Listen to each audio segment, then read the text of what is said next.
Assalamualaikum warahmatullahi wabarakatuh. Perkenalkan, nama saya Erlina, NPM 2121 Prodi Hukum Tata Negara kelas A semester 4. Sini saya akan mempresentasikan, menjelaskan materi tentang pendekatan filsafat hukum, ilmu hukum, dan ilmu sosial.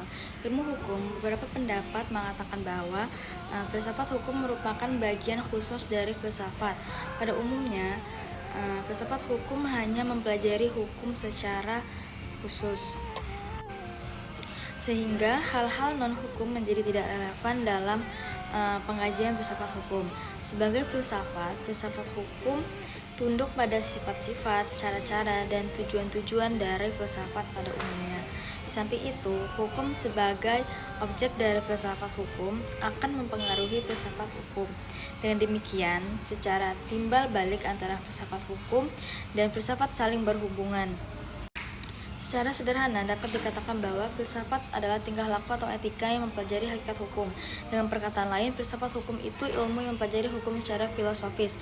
Menurut Purnadi Purbacaraka dan Sarjana Soekanto, hukum dapat diartikan sebagai ilmu pengetahuan, yang kedua disiplin, yang ketiga norma, yakni pedoman atau patokan sikap, tindak, keperilakuan yang pantas atau diharapkan.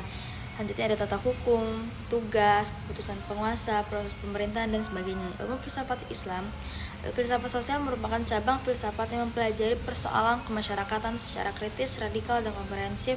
Ada perubahan hukum sosial. Proses terjadinya perubahan-perubahan pada masyarakat di dunia ini pada dewasanya merupakan suatu gejala yang norma yang pengaruhnya menjalar dengan cepat ke bagian-bagian di antara lain berkat adanya komunikasi modern dengan taraf teknologi yang berkembang dengan pesatnya, penemuan baru di bidang teknologi, terjadi suatu revolusi, modernisasi pendidikan, dan lain-lain yang kejadiannya suatu tempat dengan cepat dan diketahui oleh masyarakat yang bertempat tinggal jauh dari pusat terjadinya peristiwa tersebut.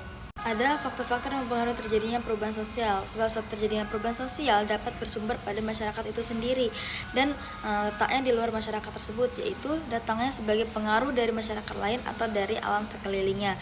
Suatu perubahan sosial dapat bersumber pada sebab-sebab yang berasal dari masyarakat tersebut, bisa dari peperangan, pengaruh kebudayaan masyarakat, dan sebagainya.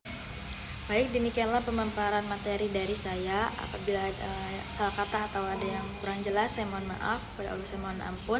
Saya akhiri, wabillahi taufiq wal hidayah. Wassalamualaikum warahmatullahi wabarakatuh.